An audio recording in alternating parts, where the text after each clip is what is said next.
এই ভিডিওতে আমরা নারীদের সম্পর্কে বেশ কিছু আকর্ষণীয় মনস্তাত্ত্বিক তথ্য নিয়ে আলোচনা করব। এই অন্তর্দৃষ্টিগুলি কেবল কৌতূহলের বাইরেও যায় এবং প্রলোভনের শিল্পে পারদর্শী হতে চাওয়া ব্যক্তিদের জন্য শক্তিশালী হাতিয়ার হয়ে উঠতে পারে। উদাহরণস্বরূপ, যারা ১-৯ বছর বয়সের পরে যৌন কার্যকলাপ শুরু করেন তাদের আয় বেশি হয়, তারা আরও ভালো শিক্ষা লাভ করেন এবং সুস্থ সম্পর্ক গড়ে তোলেন যারা আগে থেকেই যৌন কার্যকলাপ শুরু করেন তাদের তুলনা। মজার বিষয় হল ৭-০ নারী তাদের ব্যথা প্রকাশ করার জন্য নীরবতা ব্যবহার করেন। যদি সে আপনাকে উপেক্ষা করতে পছন্দ করে, তবে এটি প্রায়শই একটি লক্ষণ যে তিনি গভীরভাবে আহত। এবং যদিও মহিলারা সাধারণত পুরুষদের তুলনায় আবেগ বুঝতে এবং ব্যাখ্যা করতে ভালো, তারা কখনও কখনও আরও মানসিকভাবে দুর্বল হতে পারে।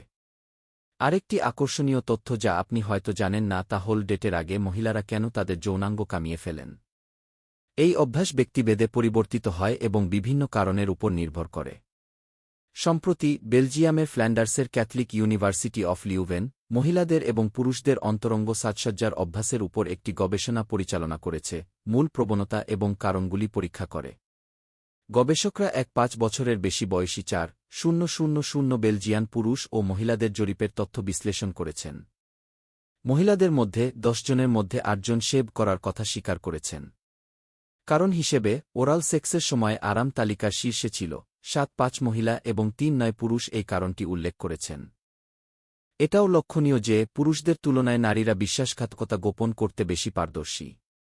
যেহেতু তারা বিস্তারিতভাবে বেশি মনোযোগ দেয় এবং প্রমাণ রেখে যাওয়া এড়াতে বেশি সতর্ক থাকে, তাই একজন পুরুষের পক্ষে নারীর বিশ্বাসঘাতকতা শনাক্ত করা তার বিপরীতের চেয়ে কঠিন।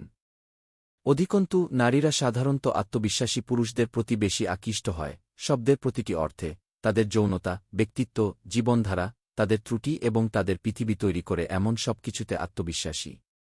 নিজের ত্বকে স্বাচ্ছন্দ্য বোধ করুন এবং এটি একটি বিশাল পার্থক্য আনবে। এভাবেই আজকের ভিডিওটি শেষ হচ্ছে। আমি আশা করি আপনি এটি উপভোগ করেছেন। আসুন একসাথে জ্ঞানের এই বিশাল সমুদ্র অন্বেষণ চালিয়ে যাই, নারী এবং মানুষের আচরণ সম্পর্কে আরও বেশি করে বুঝতে পারি। সকলের প্রতি বড় আলিঙ্গন এবং পরবর্তী সময় পর্যন্ত।